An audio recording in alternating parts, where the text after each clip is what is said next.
Breaking news here at 3 concerning the YSL trial. The judge in the case has now been recused. Yo, One Life family, what's going on, everybody? I wanted to take time and welcome you to the channel. If this is your first time, if you're returning to the channel, I want to welcome you back. And ladies and gentlemen, today has been a crazy day, from Judge Glanville being recused off of the case to them picking up a new judge and motions being filed and people trying to really find out where we're at with this whole YSL trial. Okay, you know what I'm saying? You just a lot of people don't know. And so what I wanted to do was sit here and talk to you guys, because I'm seeing where a lot of people are talking about the YSL case, but a lot of people are not talking about it from a logical perspective, a realistic perspective as to what's actually going on. Now, I want y'all to understand this. A couple of months ago, okay, they had the ex parte meeting, and then they tried to hold Brian Steele in contempt and things of that nature. And Brian Steele got his wife involved, who filed a motion with the Supreme Court. And for those that don't know, keep up with me. The Supreme Court is the highest level of court that you can go to, okay? And this is very important, because people have to understand, when they went to the Supreme Court said, look, the Supreme Court did not deny them or did not say they wouldn't get involved. What they said was, look, you first have to go through the necessary steps before getting us involved, which is what they are doing now. Okay. This whole thing is what you would call, it's really ground for a mistrial, because it's so conflicted. Okay. And it's deeper than what people are looking at as far as the immediate law.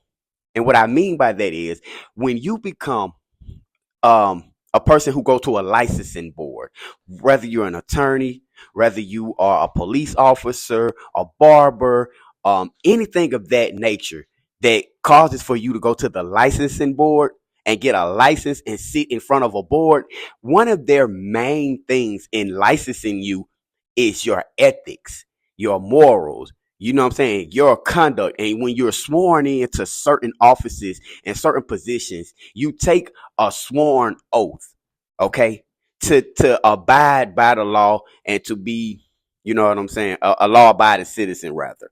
You know what I'm saying, to be fair and things like that. It's all depending on what you're getting licensed for. But the main thing that they check for, you can be a convicted felon and still get licensed as long as you're ethical. And when you become unethical, that's when your license, your livelihood is put in jeopardy. And what we can say, and it's been said time and time again in this case, that a lot of people are being unethical. Okay. They're doing misconduct, codes of misconduct. Okay. So when you have this going on in a corrupt county, the only thing that you really can do is grant these folks a mistrial. See, let's keep up with what I was telling the audience a while back here. And I really appreciate it, but I'm noticing that more people are coming by the channel. And so sometimes I have to repeat the things that I may have already said, or I may have made videos and taken them down. So I find myself kind of repeating the information. Okay. But see, a while back, I was telling y'all that first and foremost, this case was going to boil down to a motions case. It was just going to be motion after motion filed until you started to see a change. And the main change that we're seeing now is the recusal of Judge Glanville. Okay. Because all these motions are being filed, because you just have a lot of people, and the attorneys as well, who don't want nothing to do with this case. Y'all don't remember when Brian Steele stood up in the courtroom and he told the judge, I used to love to do this. He said at one point he thought that he would probably do this, you know what I'm saying? But now he don't want to practice law. A lot of attorneys are getting away from practicing law because it's becoming so tedious. Okay? And so now, going back and looking at the case, the YSL case. See, when attorneys get involved in cases, they don't know the full case. The main thing when you hire an attorney that they have to go off of outside of your word is the police report. The police report is the most, you feel me? It's the wrongest piece of information pertaining to the case. Okay, a police report never really holds any weight. You feel me? And so once you get into the case and discoveries and things like that start to come out, now you're seeing the information that the state has. And sometimes the discovery may be nothing. Sometimes it may be full of surprises. So now mind you, they already told y'all from the beginning the state wasn't giving them everything that they had. So now when they get in court, transcripts and stuff are starting to come out. Videos are starting to come out that make their client look bad, that they had no recollection of. So now they filing motions and stuff to not let this out. Well, we don't want this audio out. We don't want this phone call out. We don't want this video out. We don't want these things out because we know that it can mess up our client. Okay. And if you allow this audio, you got to allow this audio, which also will more than likely put some of them dudes in the hot seat. Because Woody ain't the only one that went in that interrogation room and told. Can we agree on that? So now you got attorneys and people that's like, man, look, I just rather be done with it. Glanville, okay, probably that was probably the best decision that could have happened for Glanville, because I don't know if he's facing any repercussion or any punishment or anything like that. But I do know he don't have to go in here and deal with this case every day for 5 days out the week anymore. That is it. That can be, what is it? A lot on a person. You feel me? To go in a courtroom and do this day in and day out, when I can just sit here and say, man, you know what? Yeah, let another judge deal with it. I done made X, Y, or X amount of dollars. I'm the chief judge. Hey, look. But see, you still got to understand the conflict here. You're just because you take it and say, well, look, I'm going to take it from my boss and give it to somebody who works under my boss. It's not giving you a better situation. It's only a tactical move. It's strategic. It's a move that, again, the Supreme Court already told them, follow the chain of command. They're doing what was told for them to do so that they can get the result, which is the mistrial that they're looking for. Again, if Brian still felt like they were winning this case, they just let them keep going. They wouldn't be filing all these motions and doing it if they didn't feel like they were losing. See, going back to the state sitting over there Trump tight. You see what I'm saying? Woody, Kenneth Copeland, is not the main ingredient. He is an ingredient. He's an ingredient, an important ingredient in their case. But they have other things. They have so much. They have some very incriminating information. They have some incriminating phone calls. They have some incriminating video surveillance. They have some things that y'all have not seen that's going to come out. This is a part of a RICO.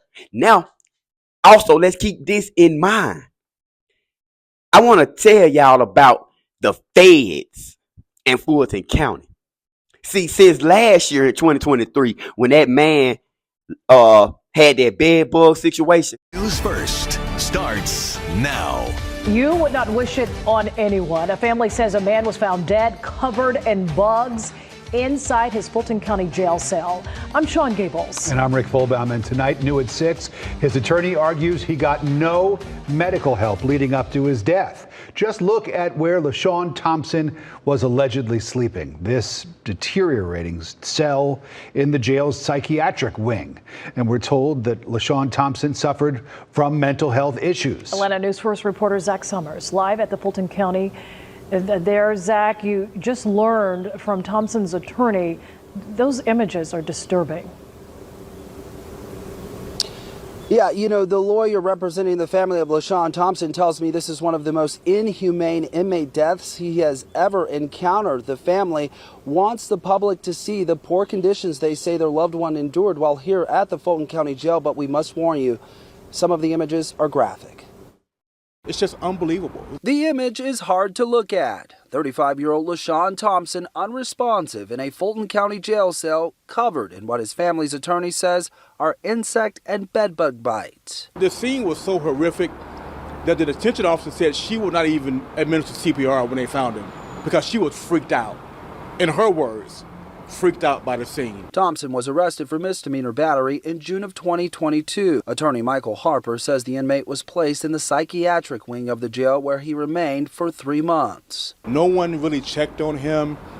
We have some records from the jail showing that they saw he was deteriorating from the medical staff and from the detention officers. Thompson was found dead inside his cell on September 13th, 2022. An autopsy showed no signs of trauma. While his death is listed as undetermined, the medical examiner noted a severe bedbug infestation. It looks like it had been there for months, and no one cared. No one cleaned it up. No one did anything, apparently. Pictures from inside Thompson's cell show deplorable conditions. The room covered in filth, Harper says, unfit for even a dog. No one should live in those conditions, whether you're charged with a crime or not. Thompson's family now calling for accountability. They want the jail shut down and replaced, and a full criminal investigation into their loved one's death. It's a big ask, we understand that. But you have to make the conditions better to avoid this from happening to someone else. And we reached out to the Fulton County Sheriff's Office for comment. We are still waiting on a response. Thompson's family planning a press conference tomorrow at 2 at the Fulton County Courthouse. We, of course, will be there. Live in Atlanta, Zach Summers, Atlanta News First. When that happened, civil rights activists, Ben Crump and people like that, they put a lawsuit and got the Department of Justice involved, okay, in Fulton County, where the feds was coming in Fulton County and getting information, and they was doing all kind of things that pertain to the feds in Fulton County. Now, earlier this year, do y'all remember when the cyber attack happened? Developing tonight at 11, a cybersecurity expert claims that he has evidence that data has already been leaked from Fulton County's suspected cyber attack announced last month. So this could include things like iCloud data and even former President Donald Trump and Young Thug's court cases. And now the countdown begins before it could all be compromised if this hacker group keeps it up. 11 Alive's Teresa Bowles breaks down what this person found.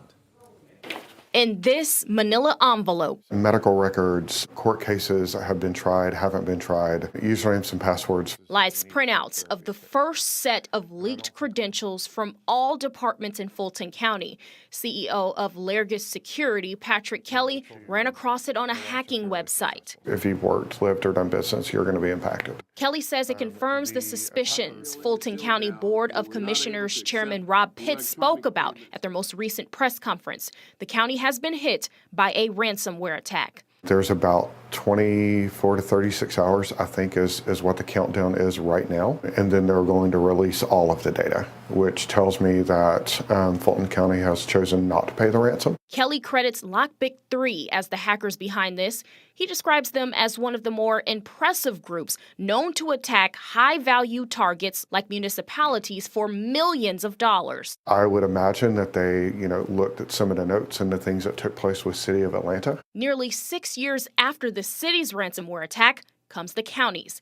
Kelly says the new attack could mean police informants' names released, court cases compromised. But what concerned Kelly the most are the health records. There's an HIV department that's in Fulton County. There may be individuals that really don't want that status to be known. And it's just going to take time for the county to figure out how large the impact truly is. After that, it's really going to come down to that individual. You might consider reaching out to an attorney. In Atlanta, Teresa Bowles, 11 Alive News. Kelly also says there were some weak administrative passwords disclosed in this leak. He says this should be a lesson for all of us to incorporate a password with numbers, symbols, and a two-step verification. See, when that situation happened, okay, America, we don't negotiate with terrorists, okay? That was a terroristic act that hit the government, okay? The only people who could have came in and solved that situation is the FBI, the CIA, Homeland Security. It's not a state crime. You see what I'm saying? It's a federal crime.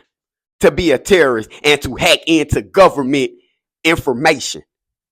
So I'm saying that to let y'all know that Fulton County has been taken over by the feds. For people who can't read between the lines or don't really know. See, it's a difference when you been in that system and you can come out here and spit it like water because you know what's going on. You know what you've seen. You know what you've been involved in.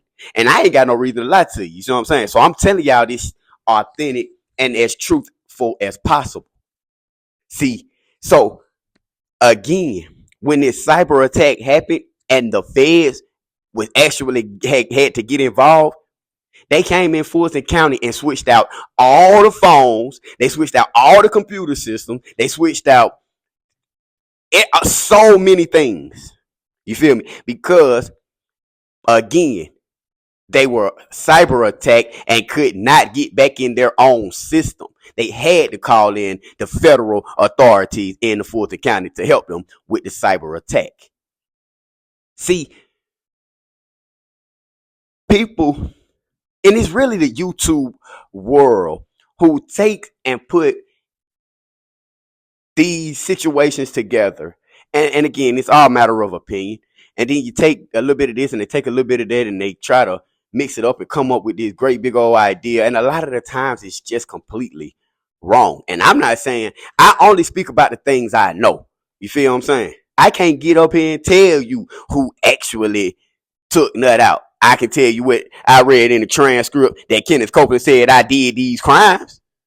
I mean, which crimes are you referring to? You see what I'm saying? So we going back to, there is a lot of information. There is a lot of things that people are not grasping. Okay?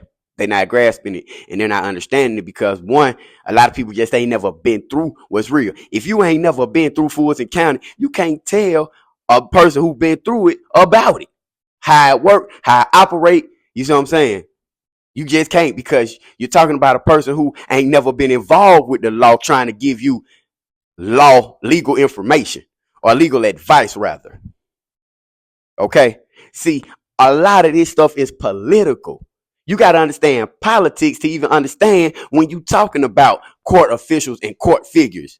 Okay? And a lot of people don't even get up to go vote, let alone understand politics to hold a conversation with you about. See, this whole thing is going back to, like Melnick them said, about going to that bar. Melnick threatened to go to the Bar Association because they feel like what Love and Hilton and all these people are doing is unethical and is misconduct. And if what they're saying is true, then there's a possibility that that's the situation. Unethical and misconduct. Okay? So now you got to understand, again, going back to why Melnick said, hey, I'm going to go to the state board. Brian Steele, all these feelings and emotions and things that they're saying in the courtroom haven't went away. They ain't gave up on how they feel. Yeah, if this judge come in and whatever the case may be, Judge Ingram come in and she take over this case, and she do something unethical or something that they find, which they gonna be looking, because now you just replaced one African American with another one, and it went from a man to a woman. You see what I'm saying? So they're gonna be watching her like a hawk, and any time or any chance that she mess up or she do something that they don't like, they're gonna go tell mommy. You see what I'm saying? That's the game that, and forgive me, but that's the game that certain people play. I don't get my way, I'm going to throw a fit and I'm finna go and tell my mama. And that's what you're dealing with when you're dealing with Brian Steele and them and they don't get their way. Brian Steele is an awesome attorney. Don't get me wrong. But he's also one of those attorneys who feel privileged. And when you don't give him what he wants, he's going to cry, pout, and tell. Okay? So now we got to get this back on track and understand that, yes, there is a very strong possibility that Thug will get a mistrial. But that's only keeping this brother in jail longer. Now, I'll be honest with you. I cannot tell you what crime 30, I understand from a street perspective. Oh man, he was caught up in this, or he was doing this, or he was doing this, that, and the third. But the more and more these people talk, the more and more I'm looking at it like, Kenneth Copeland did this. You feel me? Kenneth Copeland did it. And a lot of it, I believe that Kenneth Copeland did. And Thug was telling him, don't do it. You know, I ain't finna mess with you no more, man. You keep going out here, you doing stupid stuff. You breaking in car. You having shootout. Man, we getting too much money. If you want to get their money, you doing your music. Keep pushing your music, man. They gonna get their money. But I can't get caught up in this stuff you doing in the streets because you gonna get us all fucked up on the RICO. One life family.